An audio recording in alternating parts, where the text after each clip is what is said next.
इस वीडियो के अंदर मैं आपको बताऊंगा कि हम एक्सेल के अंदर वीलुकअप किस तरीके से लगाते हैं और एच लुकअप किस तरीके से लगाते हैं। अब वो कौन सा डेटा होता है जिसके ऊपर हमें वीलुकअप यूज़ करना होता है और किस डेटा के ऊपर हम लोग को जो है वो एच लुकअप यूज़ करना होता है। तो सबसे पहले मैं एक्सेल पर आ जाता हूँ। यहाँ पे मेरे पास बुक 1 है और ये मेरे पास बुक 2 है। दोनों के अंदर मेरे पास सेम कॉलम्स नेम मौजूद है, लेकिन एक के अंदर मेरे पास सैलरी और डेजिग्नेशन अवेलेबल है और एक के अंदर सैलरी और डेजिग्नेशन नहीं है। इसी तरीके से मेरे पास एक जो शीट है इसके अंदर जो मेरे पास नेम है और आईडीज़ हैं ये आगे पीछे हैं, असेंडिंग नहीं है। लेकिन दूसरी जो शीट है इसके अंदर मेरे पास जो डाटा है वो असेंडिंग में है। अच्छा, तो अब यहाँ पे हम क्या करेंगे, यहाँ पे मैं वीलुकअप यूज़ करूँगा। क्यों वीलुकअप यूज़ करूँगा? क्योंकि मैं वर्टिकली अपने बाय कॉलम जो है वो अपने डाटा को फाइंड आउट कर रहा हूँ, तो इसलिए मैं यहाँ पे वीलुकअप यूज़ करूँगा। मैं यहाँ पे वीलुकअप लगाता हूँ। अच्छा, उसके बाद वो सबसे पहले मुझसे पूछ रहा है कि आपकी लुकअप वैल्यू कौन सी है। मैं यहाँ पे नेम भी ले सकता हूँ और मैं यहाँ पे आईडी भी ले सकता हूँ, लेकिन मैं यहाँ पे आईडी सेलेक्ट करूँगा क्योंकि नेम जो है वो डबल भी हो सकते हैं और अक्सर नेम की जो है वो स्पेलिंग भी जो है वो डिफरेंट हो सकती है। तो इसलिए हम लोग या तो वीलुकअप जो वैल्यू होती है उसमें या तो हम लोग आईडी सेलेक्ट करते हैं या CNIC लेते हैं जो यूनिक वैल्यूज़ होती हैं। अच्छा, उसके बाद फिर ये मुझसे पूछ रहा है कि आपका टेबल कौन सा है। टेबल क्योंकि मैंने आईडी सेलेक्ट की है तो इसलिए मैं आईडी से सैलरी तक सेलेक्ट करूँगा क्योंकि मुझे सैलरी चाहिए। अगर मुझे डेजिग्नेशन चाहिए होता तो मैं डेजिग्नेशन तक सेलेक्ट करता, या अगर मैंने अपनी लुकअप वैल्यू नेम सेलेक्ट की होती तो फिर मैं नेम से सैलरी तक अपने टेबल का जो मेरा पूरा एरिया है वो सेलेक्ट करता। तो अभी फ़िलहाल मैंने कौन सा किया है क्योंकि मैंने आईडी ली थी लुकअप वैल्यू, तो इसलिए मैंने आईडी से सैलरी तक पूरा एरिया सेलेक्ट कर लिया है। अच्छा, अब इसके बाद सैलरी जो है वो मेरे पास यहाँ पे किस कॉलम पे आ रही है?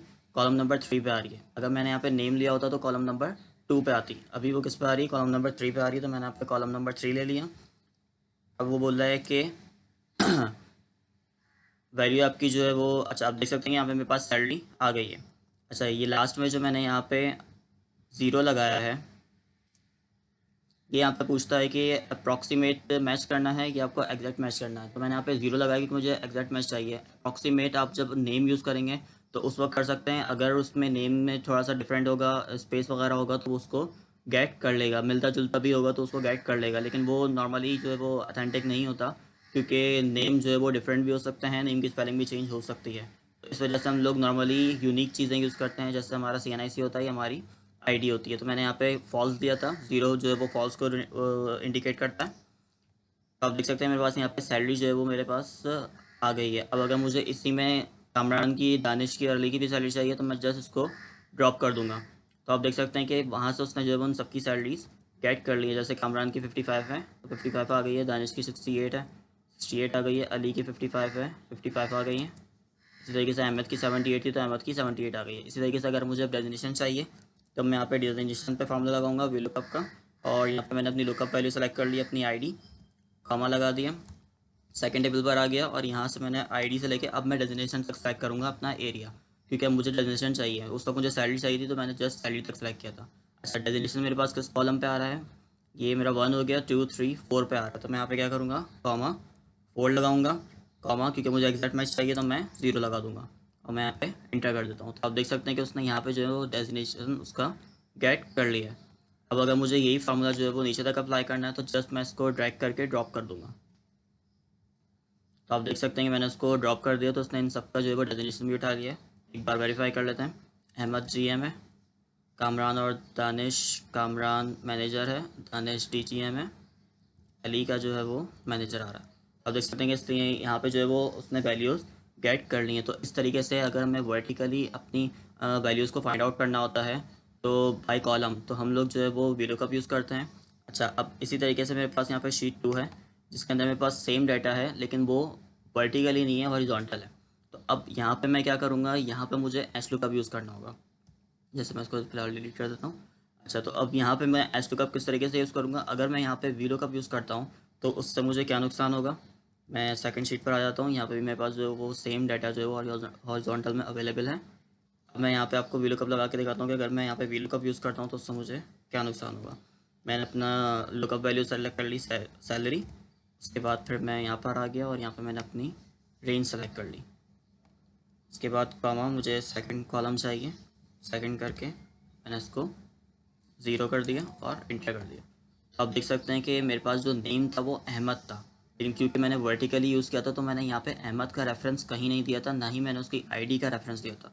तो उसने जस्ट सैलरी उठा ली, सैलरी के आगे यहाँ पे 55 आ रहा था तो उसने सैलरी के आगे जो भी आ रहा था उसने उठा लिया, क्योंकि मैंने वर्टिकली जो है वो फ़िलहाल मैंने वर्टिकली इसको फाइंड आउट किया है। यहाँ पे आप देख सकते हैं कि अहमद की जो वैल्यू है वो कितनी है, 78,500 है। यहाँ पे वो मुझे रॉन्ग रिजल्ट दे रहा है, क्यों दे रहा है, क्योंकि मैंने VLOOKUP यूज़ किया है। यहाँ पे मुझे HLOOKUP यूज़ करना चाहिए था। तो अब HLOOKUP हम किस तरीके से यूज़ करेंगे, सबसे पहले मैं यहाँ पर आ जाता हूँ। यहाँ पे मैंने एक जो है वो इस वैल्यू को डिलीट कर देता हूँ, मैंने HLOOKUP लगाया। अच्छा, अब वो मुझे पूछ रहा है कि आपकी लुकअप वैल्यू कौन सी है, तो यहाँ पे भी मैं अपनी लुकअप वैल्यू ID दूंगा। उसके बाद मुझसे पूछा है कि आपका टेबल कौन सा है। अच्छा, अब यहाँ पे जब हम लोग टेबल सेलेक्ट करेंगे तो अब मुझे यहाँ से टेबल सेलेक्ट करने की ज़रूरत नहीं है, क्योंकि मैंने ID से उठाया है। तो मैं जस्ट ID से लेके और कहाँ तक आऊँगा, सैलरी तक आ जाऊँगा, क्योंकि यहाँ पे आगे पीछे सैलरीज हो सकती हैं। तो इसलिए मुझे पूरा जो है वो टेबल है वो अपना सेलेक्ट करना पड़ेगा। लेकिन मुझे अब ये कॉलम, जो मेरे कॉलम के नेम्स थे, वो मुझे देने की ज़रूरत नहीं है, क्योंकि मैंने अब हॉरिजॉन्टल डाटा उठाया है। तो जिसमें ID से लेके और सैलरी तक सेलेक्ट करूँगा एरिया। उसके बाद मैंने इसको कवर कर दिया। यहाँ पे भी मुझे क्योंकि एग्जैक्ट चाहिए। अच्छा, अब यहाँ पे मुझसे पूछ रहा है कि आपको कौन सी रॉ का डाटा चाहिए, क्योंकि मेरी सैलरी जो है वो 3rd रॉ में आ रही है। तो इसलिए यहाँ पे मैं क्या लिखूँगा, 3 लिखूँगा, फिर कॉमा। अब मुझे एग्जैक्ट मैच चाहिए तो मैं 0 लिखता हूँ और एंटर कर देता हूँ। अब आप देख सकते हैं कि अहमद जो है वो यहाँ पे किस सेकंड नंबर पे आ रहा था, लेकिन उसने जो है उसकी वैल्यू फाइंड कर ली है और उसकी सैलरी हमें बता दी कि उसकी 78,500 सैलरी है। अब इसी तरीके से अगर मुझे इसको सब पे लगाना है तो जस्ट मैं उसको ड्रैग करके और आगे की तरफ जो है वो अप्लाई कर दूंगा। तो ये आप देख सकते हैं कि इसने कामरान की भी सैलरी उठा ली है, अली की भी सैलरी उठा ली है और दानिश की भी सैलरी उठा ली है। तो इस तरीके से मैंने HLOOKUP के थ्रू जो है वो इन सबकी सैलरी गेट कर ली है। अब इसी तरीके से अगर मुझे डेजिग्नेशन गेट करना है तो यहाँ पे भी मैं क्या करूँगा, HLOOKUP लगाऊंगा, अपनी जो मेरा रेफरेंस है ID का वो सेलेक्ट करूँगा, लुकअप वैल्यू। उसके बाद यहाँ पे आकर टेबल सेलेक्ट करूँगा। अब टेबल मैं नीचे डेजिग्नेशन तक सेलेक्ट करूँगा, क्योंकि मुझे क्या चाहिए, डेजिग्नेशन चाहिए। अब जो मेरा डाटा आ रहा है वो कौन सी रॉ में आ रहा है, 4th रॉ में आ रहा है। तो मैं यहाँ पे 4 सेलेक्ट करूँगा, कॉमा, एग्जैक्ट मैच चाहिए 0, इंटर। तो आप देख सकते हैं कि इसने जो है वो उसका डेजिग्नेशन भी गेट कर लिया। इस तरीके से मैं इसको ड्रैग करके जो है वो आगे की तरफ फॉरवर्ड कर दूँगा। तब क्या होगा कि आप देख सकते हैं कि इसने इन सब के डेजिग्नेशन भी जो है वो गेट कर लिए। यहाँ पे कामरान का डेजिग्नेशन मैनेजर है, मैनेजर आ गया। अहमद GM है, GM आ गया। अली मैनेजर है, मैनेजर आ गया। और दानिश हमारे पास DGM है, तो यहाँ पे दानिश का जो है वो DGM आ गया। तो इस तरीके से हम लोग जो है वो अपनी एक्सेल के अंदर HLOOKUP को यूज़ करते हैं और VLOOKUP को यूज़ करते हैं। जब हमें वर्टिकली डाटा फाइंड आउट करना होता है तो हम लोग VLOOKUP यूज़ करते हैं, और जब हमें हॉरिजॉन्टली डाटा फाइंड आउट करना होता है तो हम लोग HLOOKUP यूज़ करते हैं। आई होप आपको ये वीडियो पसंद आई होगी। अगर आपको ये वीडियो पसंद आई तो आप हमारे चैनल को सब्सक्राइब करें, वीडियो को लाइक करें, और कोई ऐसा टॉपिक है, कोई ऐसा फॉर्मूला है जो आप लोग हमसे सीखना चाहते हैं तो हमें कमेंट्स में ज़रूर शेयर करें।